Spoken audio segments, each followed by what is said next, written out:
Hello welcome back to our channel SK first exam. આજે આપણે દ્વારિકા નગરી વિશેની પૂછાઈ ગયેલા અને પૂછાઈ શકે તેવા પ્રશ્નો વિશે ચર્ચા કરીશું આ વિડીયોની અંદર. તો let's start the video. First question, if you are new on my channel please subscribe my channel. If you want to download the PDF file, the link is given in the description box and you will easily get the PDF file in your email address. So let's start the video. First question, ગુજરાતમાં દ્વારિકા જે જિલ્લામાં આવેલ છે તેમાં નીચેનામાંથી કયું વાક્ય સાચું નથી? બહુ મહત્વપૂર્ણ ક્વેશ્ચન છે.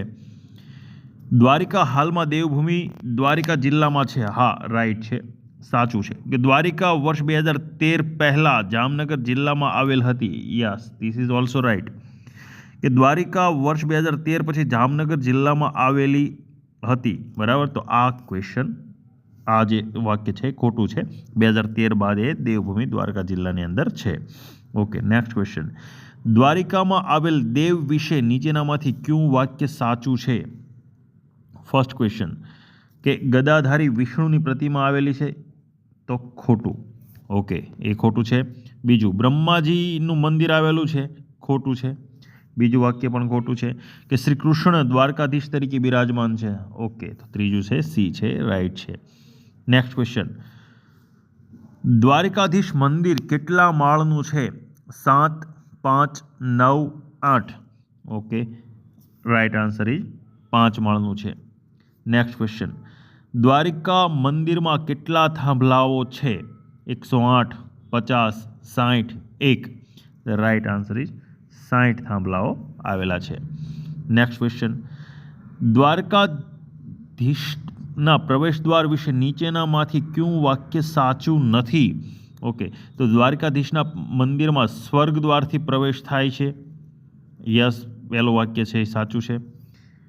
બીજું વાક્ય છે કે દ્વારકાધીશના મંદિરમાં મોક્ષ દ્વારથી પ્રવેશ થાય છે, તો બીજું વાક્ય છે એ ખોટું છે. બાકીનું વાક્ય સાચું. દ્વારકાધીશના મંદિરમાં મોક્ષ દ્વારથી બહાર નીકળાય છે, એ સાચું છે. બરાબર, તો બી છે એ ખોટું છે.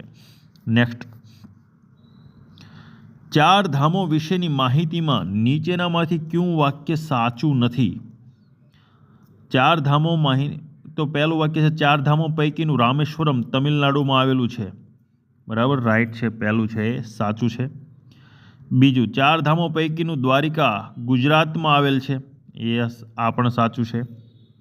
ત્રીજું, બદ્રીનાથ ધામ ઉત્તરાખંડમાં આવેલ છે. હા, એ પણ સાચું છે. આ 3 સાચા છે. તો ઉપરના તમામ છે એ, ઉપરમાંથી કોઈ નહીં. બરાબર, તો આ ખોટું છે કે ઉપરના તમામ છે એ સાચા છે. નેક્સ્ટ, નીચેનામાંથી મોક્ષદાયીની નગરી તરીકે કઈ નગરી ઓળખાય છે? દ્વારિકા, હરિદ્વાર, અયોધ્યા, ઉપરની તમામ. રાઈટ આન્સર ઇઝ ઉપરની તમામ છે એ મોક્ષદાયીની નગરી તરીકે ઓળખાય છે.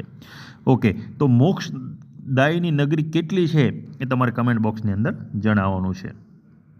નેક્સ્ટ, જગતગુરુ શંકરાચાર્ય દ્વારા દ્વારિકા નગરીમાં જે મઠની સ્થાપના કરી તેનું નામ શું છે? જ્યોતિર્મઠ, ગોવર્ધન મઠ, શારદા મઠ કે Sringeri Math? Okay, right answer is Sharada Math છે. બરાબર, તો દ્વારિકા નગરીની અંદર કયા મઠની સ્થાપના છે? શારદા મઠની સ્થાપના કરેલી છે. બરાબર, તો તમારે કમેન્ટ બોક્સની અંદર જણાવવાનું છે કે જ્યોતિર્મઠ ક્યાં આવેલો છે, ગોવર્ધન મઠ ક્યાં આવેલો છે અને શૃંગેરી મઠ ક્યાં આવેલો છે. આ ચારેયની સ્થાપના કોણે હતી? જગતગુરુ શંકરાચાર્ય દ્વારા કરવામાં આવી હતી. નેક્સ્ટ ક્વેશ્ચન, કુશસ્થળી તરીકે નીચેનામાંથી કયું નગર ઓળખાતું હતું? સોમનાથ, દ્વારિકા, અયોધ્યા, વારાણસી. બરાબર, તો કુશસ્થળ તરીકે દ્વારિકા નગરીનું નામ હતું. નેક્સ્ટ ક્વેશ્ચન, દ્વારિકાનું નામ નીચેનામાંથી કયું નથી? કુશસ્થળી, દ્વારાવતી, કૃષ્ણનગરી કે અવંતિકા? બરાબર, તો નીચેનામાંથી અવંતિકા નામ નથી. ઉપરના 3 નામ છે. ઓકે, નેક્સ્ટ ક્વેશ્ચન, પરંપરા અનુસાર દ્વારકાધીશનું મંદિર કોણે બનાવેલું છે એવું માનવામાં આવે છે? શ્રી કૃષ્ણના પુત્ર પ્રદીપ દ્વારા, શ્રી કૃષ્ણના પૌત્ર વ્રજનાભ દ્વારા, શ્રી કૃષ્ણની પત્ની સત્યભામા દ્વારા કે શ્રી કૃષ્ણના ભાઈ બલરામ દ્વારા? બરાબર, તો રાઈટ આન્સર ઇઝ શ્રી કૃષ્ણના પૌત્ર વ્રજનાભ દ્વારા હાલનું દ્વારકાધીશ મંદિર છે એ બાંધવામાં આવેલું હતું. નેક્સ્ટ ક્વેશ્ચન, દ્વારિકાધીશના મંદિરના મૂળ માળખાને કોણે 1472માં નાશ કર્યો હતો? મોહમ્મદ ઘોરી, મોહમ્મદ બેગડો, મલિક કફૂર, ઉપરમાંથી કોઈ નહીં. રાઈટ આન્સર ઇઝ મોહમ્મદ બેગડાએ નાશ કર્યો હતો. નેક્સ્ટ ક્વેશ્ચન, દ્વારિકા નગરી કઈ નદીના કાંઠે આવેલ છે? કપિલા, ગોમતી, હિરણ, શંકુ. તો રાઈટ આન્સર ઇઝ ગોમતી નદીના કાંઠે આવેલ છે. નેક્સ્ટ ક્વેશ્ચન, દ્વારકા દેશના મંદિરના બાંધકામ વિશેની શૈલી બાબતે નીચેનામાંથી કયું વાક્ય સાચું નથી? મંદિર ચાલુક્ય શૈલીમાં નિર્માણ પામેલું છે, મંદિર ગ્રીક શૈલીમાં નિર્માણ પામેલું છે, મંદિર નાગર શૈલીમાં નિર્માણ પામેલું છે, ઉપરમાંથી કોઈ નહીં. તો રાઈટ આન્સર ઇઝ મંદિર છે ચાલુક્ય શૈલીની અંદર નિર્માણ પામેલું છે. તો આવા જ વિડીયો માટે જોવા સબસ્ક્રાઈબ કરો મારી ચેનલ SK ફર્સ્ટ એક્ઝામ. મળીશું નવા વિડીયોમાં.